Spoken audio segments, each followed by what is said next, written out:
So we're at verse 129 of Psalm 119, continuing through Psalm 119. We're going to start in prayer from Matthew chapter 6, verse 9.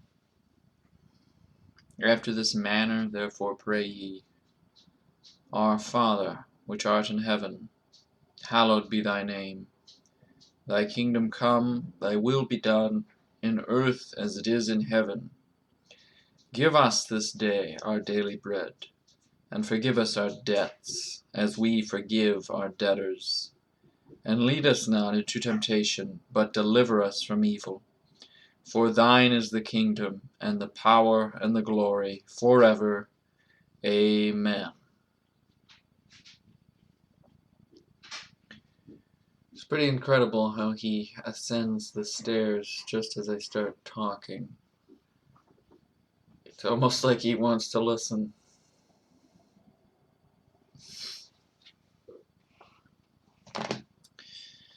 Incredible. Alright. So, 129. What happened last time in Ein, or Ain, the last section? Therefore I love thy commandments above gold, yea, above fine gold. Therefore I esteem all thy precepts concerning all things to be right, and I hate every false way. It is time for thee, Lord, to work, for they have made void thy law. I am thy servant, give me understanding, that I may know thy testimonies. You know what I've been listening to lately? Can't get it out of my head. It's another musical. It's the song from the Man of La Mancha, or what is it? The Man of La Mancha, or the Man from, no, I don't know. It's the story of Don Quixote, the Lord of La Mancha. And in that, there's a number, a musical number, where he has this standard to, it's almost an impossible standard that he has to fight when your arms are too weary, to go where to be willing to march into hell on that heavenly call, I think is the line, I don't know. To dream the impossible dream, to fight the unbeatable foe. And it's his character in that story, you know, he's kind of a gaunt, he's known as the Knight of the Woeful Countenance, right? Because he's in this world of unbearable sorrow. That is what this world is, you know. Sometimes it's unbearable.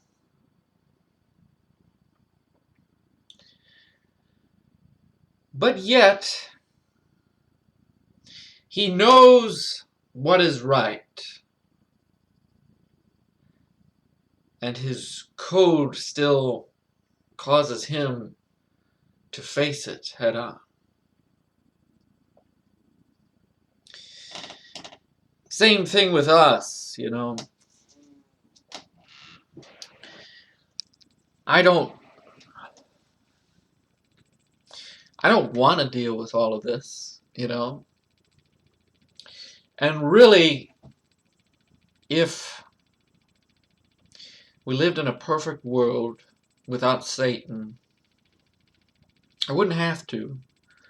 And things would make sense. People wouldn't be miserable. People wouldn't treat each other so badly. And but we don't.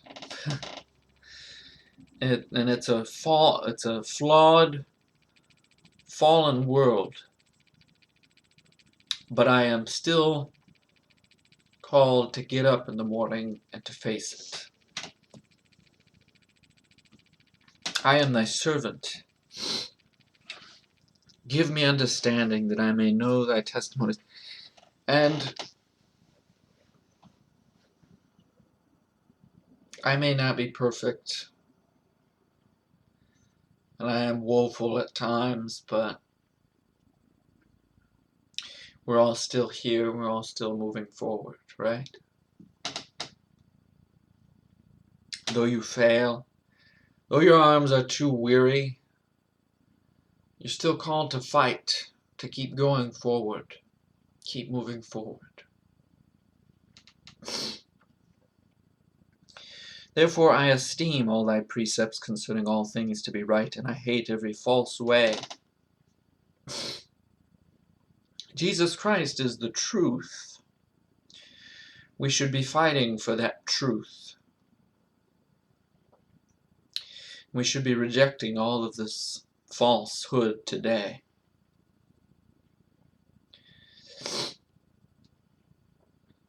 Let's move on to pay. I don't know how to pronounce it. P-E, period. Verse 129 of Psalm 119. Thy testimonies are wonderful. Therefore doth my soul keep them.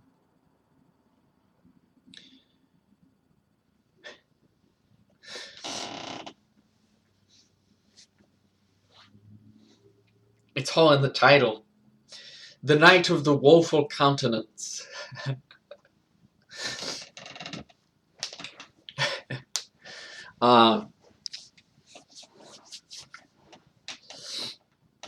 That's what so many people have said to me most of my life, you know. Why do you look so sad?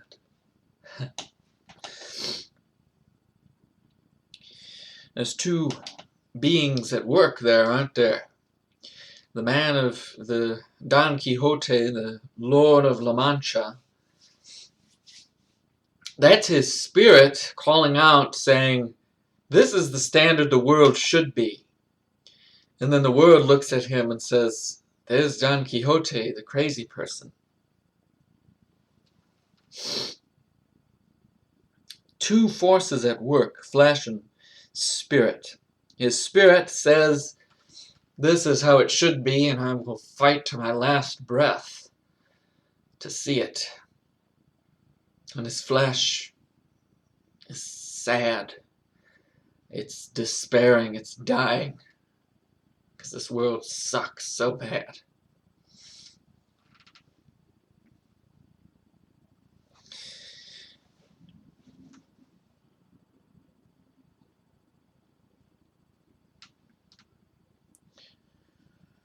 Thy testimonies are wonderful. Therefore doth my soul keep them. It also says, your soul keeps them, even though your flesh fails to keep it, right? That's the ongoing battle, the ongoing process of your flesh versus your spirit. They're always in conflict. Your flesh failed through Adam. There's original sin through that. So, you recognize it logically. Maybe even your flesh recognizes it, that his testimonies are wonderful, his law is perfect. And then, but this world breaks you down in various ways. Therefore doth my soul keep them. Your flesh wants to sin, wants to fall into that, and your soul, your spirit, utterly rejects all of that and does keep it. This is another strong indicator of once saved, always saved, I think, you know. Through the process, through the journey of this life, I think you are overcoming some things, and some things you're still working on with him, you know. But that's the ongoing fellowship, the ongoing walk through Christ. But your soul will win in the end. Just that first verse, I get all that. 130. The entrance of thy words giveth light, it giveth understanding unto the simple. Yes. It giveth understanding unto the simple. I am rather simple, rather direct. I don't look for very complicated strategies, you know. I play this game with my friends sometimes called Rainbow Six Siege. Pretty popular game.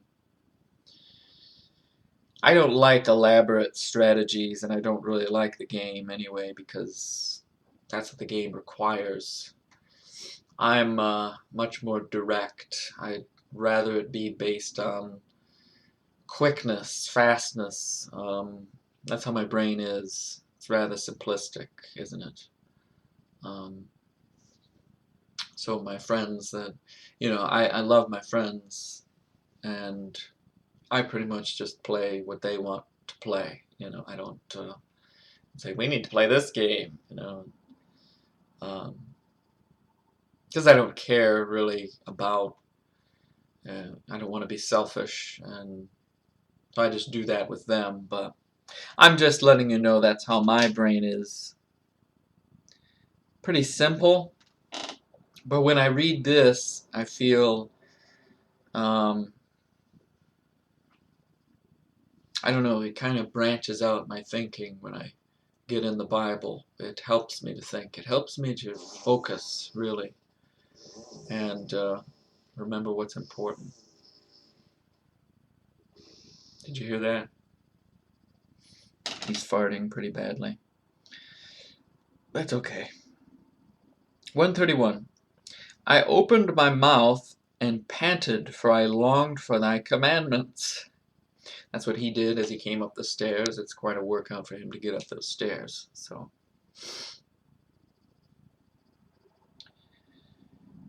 and that's also another thing right there. You long for his commandments. You long for his guidance. You long for his understanding, his wisdom. Him. You long for him in a world with unbearable sorrow.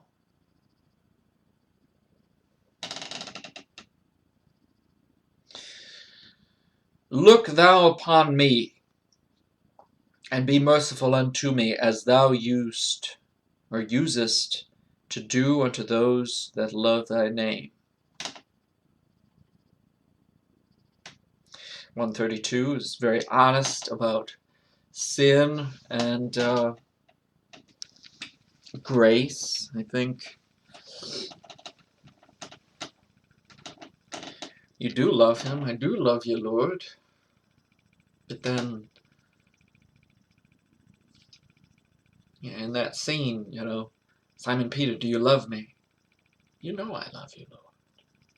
And he does. It's just in that scene where he denied him 3 times, this fear from a bunch of soldiers with spears, he didn't. That's this world, that's the flesh, worried about,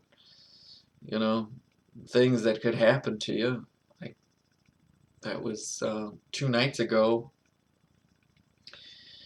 This group of punks running out of the store with a bunch of stuff, I could have taken all of them out like nothing.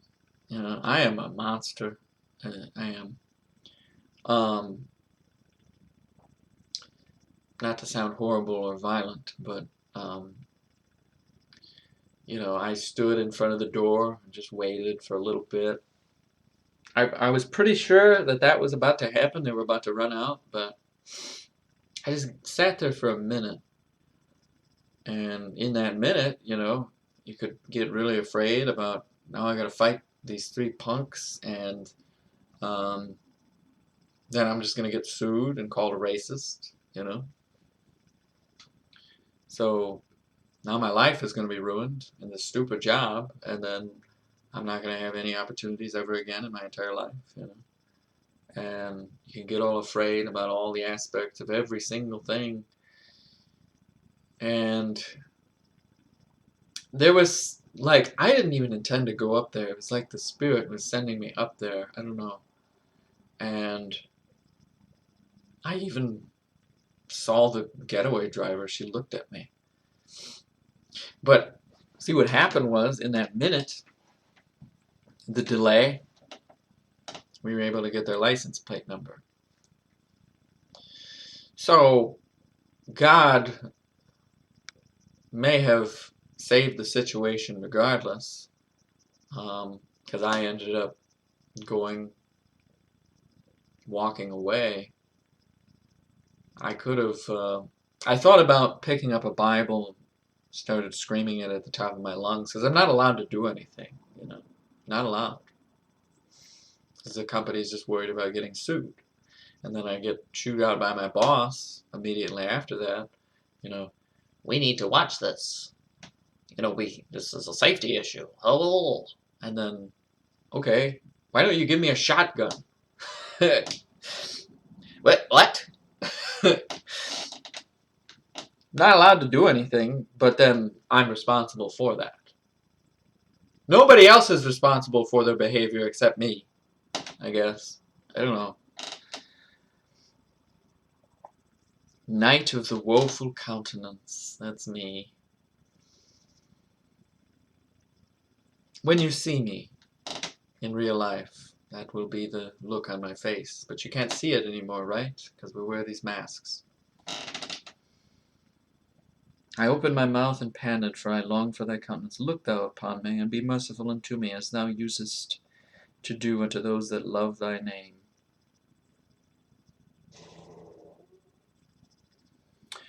I don't know what my story had to do with that. Order my steps in thy word, and let not any iniquity have dominion over me. And that's it, right there, 133. He ordered my steps to go up there. But then he also ordered my steps to move. And then the camera got them anyway. If I had stayed there, they might have bashed me over the head with a frying pan or something. I don't know. But more importantly in that verse is, let not any iniquity have dominion over me. Are you controlled by your flesh, you know? Are you controlled by a sin, a bad way of thinking, or do you crucify that thought and send it to him? You know, do you forsake that thought or that action and you reject it and you realize, you know, that was the wrong decision, and you go to him with it? Or does it control you? Interesting. Deliver me from the oppression of man, so will I keep thy precepts. I'm going to need that. I need that constantly. Going to need it a lot more with the new administration coming in, I'll tell you that. Let me tell you. Deliver me from the oppression of man, so will I keep thy precepts. If he delivers you from the oppression of man, then you will keep his precepts. Because you're being delivered. Therefore, it's possible for you to keep his precepts. That's what I think of anyway. Maybe I'm misinterpreting it, but I think when you are saved, then it becomes possible. Then you have the Holy Spirit now. Now it's possible. Before, when you didn't have that and you weren't saved and you thought, I need to do good deeds, you don't have a foundation. Your entire religion or your entire way of thinking is compromised. It's based on sand. It's It's not based on the solid foundation of Jesus Christ. He delivers you. Now it's possible. 135. Make thy face to shine upon thy servant, and teach me thy statutes. As you read this Bible, as you continue to walk with him, he will shine upon you and continue to work on you. I know I'm still not there. I know I'm still pretty awful. But he keeps working on you, like this morning, or the last night, getting all depressed about my life. And that's what happens. You go back and forth, and things attack you, and can really get down about everything. But then you come back to this Bible, and you read it, and you realize how important and perfect and magnificent it is, and he is. And that's him continuing to work on you and me as we read this Bible. Let his perfect will be done in all of our lives. Teach me thy statutes. Make thy face to shine upon thy servant, and teach me thy statutes. Rivers of water run down mine eyes, because they keep not thy law. Night of the woeful countenance, indeed.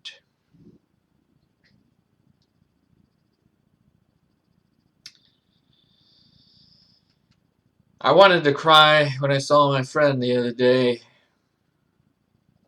Very worried about him. I just said the only thing that matters. I love you. The second half of that is the challenge that most Christians don't even think about that for a second. And that's why we are the way we are, or where we are today. World of unbearable sorrow. Still called to stand.